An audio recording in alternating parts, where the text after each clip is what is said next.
Halo, assalamualaikum warahmatullahi wabarakatuh, Pak Imo.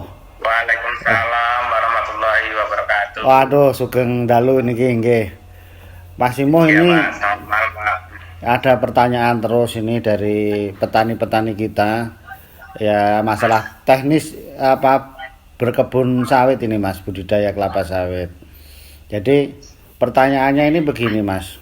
Jadi setelah melihat video-video kita ini kan ada petani yang menanyakan dia kan harus menjaga jumlah pelepah sawit itu harus ada ya tertentu jumlah tertentu. Jadi mereka tanya kapan mereka ini melakukan pruning penunasan. Nah ini takutnya terlalu apa ya banyak gitu. Terus padahal di sisi yang lain mereka katanya kalau nggak di pruning takut ini penyakit marasmius Mas.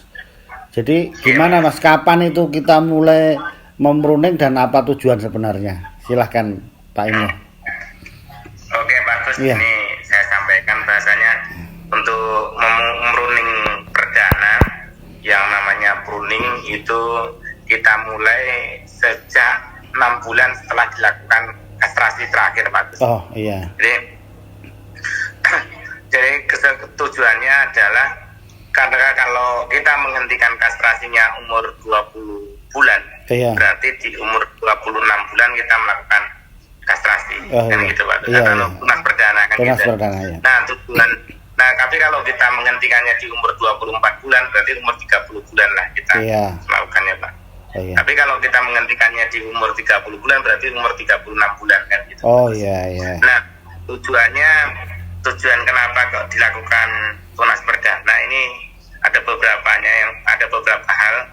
Yang pertama adalah untuk menjaga kelembapan tanah, kelembapan ini tanaman sehingga tidak terangsang untuk timbulnya penyakit maupun kondisi lain yang menyebabkan kelembapan tinggi kan itu bagus. Iya. Yang kedua adalah Pak, untuk memudahkan pengutipan brondolan. Yang ketiga untuk memudahkan aktivitas pemeliharaan. Iya. Itu terutama pembersihan piringan pohon maupun penyemprotan ataupun kondisi ketika nyemprot piringan biar nggak terpapar ke daun kan gitu Pak. Iya. Dan yang ketiga yang selanjutnya yang paling prinsip itu adalah untuk memudahkan aplikasi pemupukan. Oh iya iya. Jadi ada berlima hal itu memang tujuannya untuk demi kemudahan kita beraktivitas. Tapi ada satu lagi memang dia bukan faktor penentu, itu sebagai estetika bagus. Oh iya. Dia mempercantikkan gitu. Gitu bagus. Mas ini sebagai praktisi, mudah di lapangan itu. Berapa lingkar yang harus dibuang atau jumlah pelepahnya berapa sih ya kan gitu. Kalau teori 48 sampai 56 apa itu kan payah gitu kalau apa. Berapa yang harus dibuang gitu Mas ya. Jadi biasanya bagus pelepah yang normal untuk ditanam di lapangan itu kan kisaran 10 sampai 14 pelepah bagus ditanam. Ketika dari polybag kan gitu. Dari polybag kita pindahkan yang normal. Tapi yang kecil-kecil sebenarnya ada, tapi yang biasanya ada besar kan seperti itu. Kalau kondisi umur 12 bulan dipindah tanamkan kan gitu.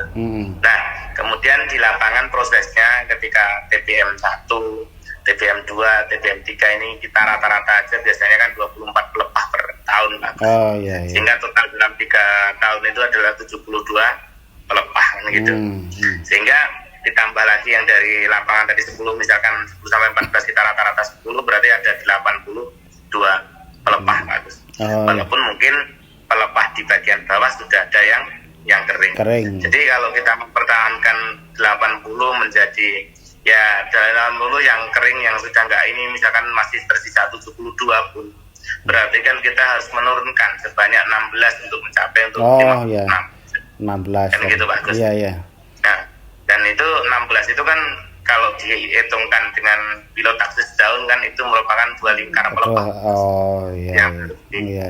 dikeluarkan. Ya itu kan mudahnya gitu kan petani 2 lingkar gitu. 2 lingkaran gitu. Iya. Terus pertanyaan berikutnya ini Mas, ini ada yang bertanya lebih lanjut.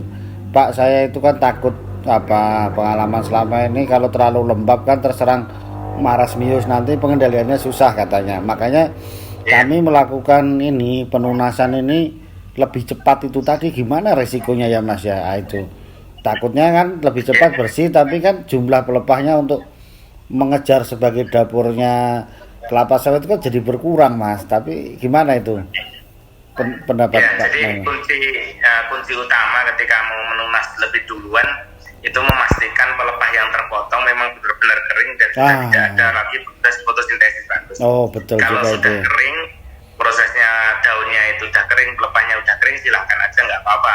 Tapi dodos yang digunakan yang dodos 4 sentian itu Pak, yang tidak merusak gitu. Oh iya. Itu tidak ada masalah, tapi posisinya memang harus kondisi kering Pak. Oh ya, kuncinya kering ya tadi ya, tidak mengganggu.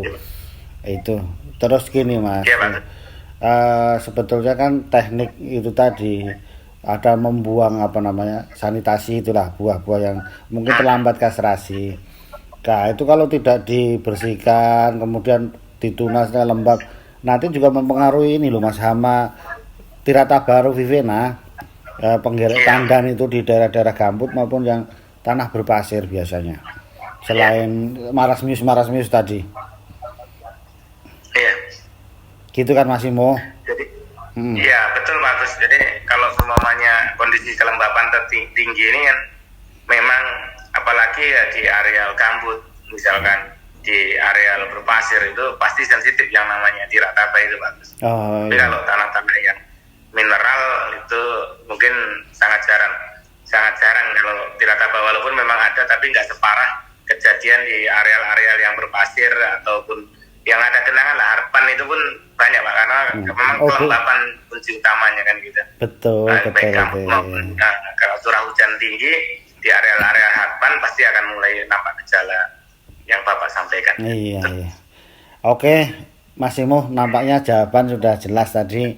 Kapan kita melakukan pruning pertama, penunasan pertama, dan maksudnya tujuannya itu kan memudahkan perawatan, memang menjaga kanopi jumlahnya mupuknya enak, perawatan gulma enak, menjaga penyakit marasmius, hama tirataba dan sebagainya. Tujuannya banyak. Iya, Terima kasih Pak Imo, mudah-mudahan ini bisa menjawab dari bermanfaat bagi para netizen.